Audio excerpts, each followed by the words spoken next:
So here is the retail packaging of the Micromax 2C in. You can see this is made in India.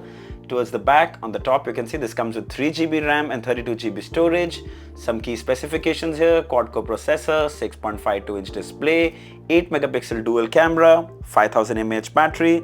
This comes with stock Android, no ads, no bloatware. That's something I really love about this phone. Towards the bottom are some manufacturing details and the MRP of 10,499. But don't worry, you can get this for a lot lesser. Alright, let's quickly unbox it. Oops.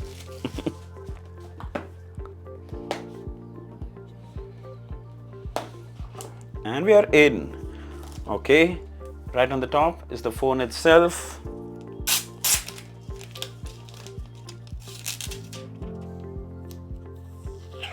Then further inside, get the SIM ejector pin, you get a quick start guide, you get a screen protector, and you get a plastic cover.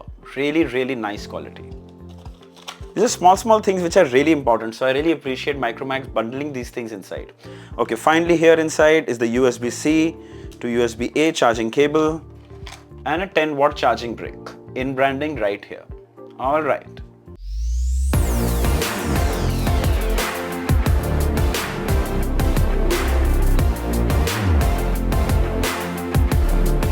Hi there. The sub 10,000 phone category has suddenly become very interesting. We're seeing excellent performance, huge long-lasting battery with super clean OS, and that's where Micromax has nailed it with the In2C. Now this comes with a tried and tested Unisoc T610 chipset with stock Android 11 OS.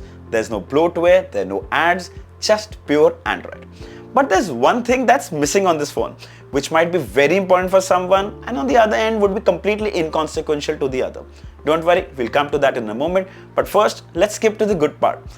God, this song is just playing in my head. Let's skip to the good part. Anyway, starting with the display. So it comes with a 6.52-inch HD Plus LCD display with a resolution of 1600 by 720 pixels. Trust me, the clarity is such that it actually feels like a full HD display. Colors look nice and vibrant for an LCD display. It comes with 420 nits of peak brightness and provides pretty decent sunlight visibility.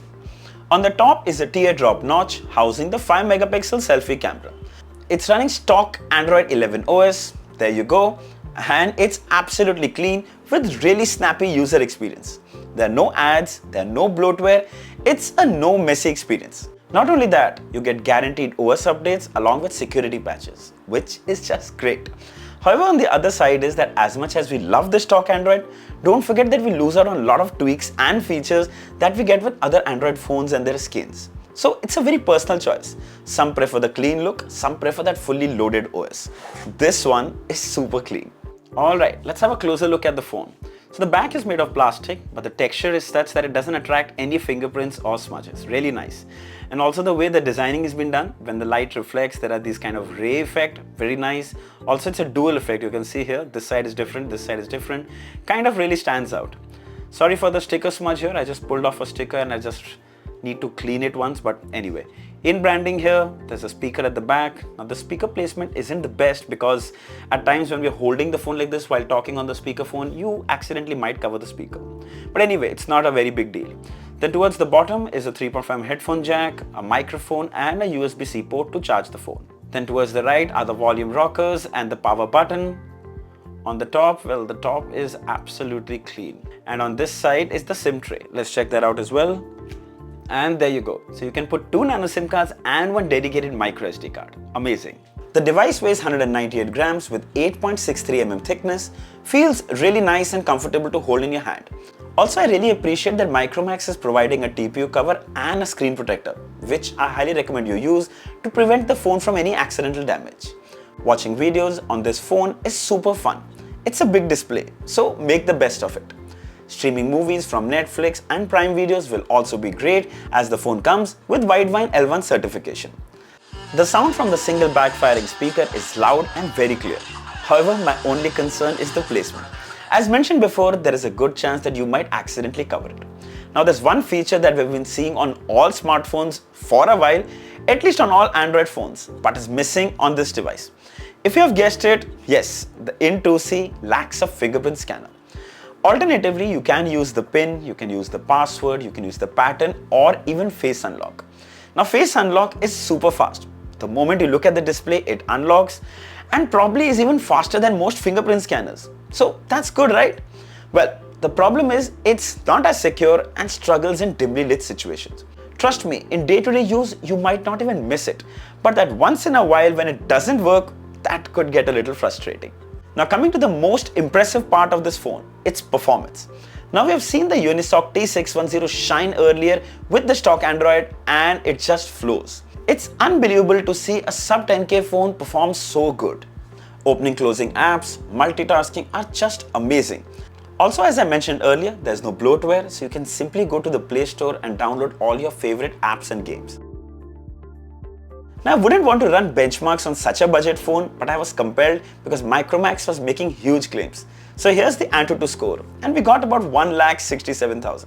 Now, I think that is pretty good, though I expected it to be a little better, but still amazing in this category. Also played one of the most graphic intensive games on the Play Store, BGMI, and it worked quite well. Didn't experience any lag, maybe a few drop frames here and there, but completely playable. So the Micromax In2C is going to be available only in one variant, 3GB RAM with 32GB storage, out of which you are actually going to get just 24GB of usable space. Now I'm sure that's not going to be enough in the long run, but the saving grace is that you get a dedicated SD card slot that you can expand the storage up to 256GB. Very handy. Then this phone supports dual band Wi-Fi, 2.4 and 5 GHz. So installing games and apps over faster Wi-Fi is always a plus. Coming to the battery, well, it comes with a 5000 mAh battery, and considering it's an HD Plus display, you should easily get past 1 day, maybe even 2 with medium to light use. The good thing is it has a USB-C port. The sad part is only a 10-watt charging brick, but still, it charges the phone from 0 to 100% in about 2.5 hours. Not bad. Moving to the camera. So here are some pictures taken from the rear camera, very clear and sharp in brightly lit situations. I'm sure they won't disappoint. And finally, here are some 5 megapixel selfie shots, very clear with good skin tones. Alright, so the Micromax 2C is probably the easiest to recommend phone under 10,000. Actually, we don't have the price at the time of recording this video, but I'm assuming it could be priced somewhere between 8 or 9,000. It's unbeatably the best option for the price. It's got good performance, it's got good display, it's got good camera, it's got amazing stock Android OS. It's a steal for what they are offering. Yes, there is no fingerprint scanner, but I wouldn't call that a deal breaker. If you want a phone for your parents, grandparents, your kids, or even a good secondary phone, this is the one to get. I'll leave the price, availability details, and the purchase link below in the description. You should definitely check it out.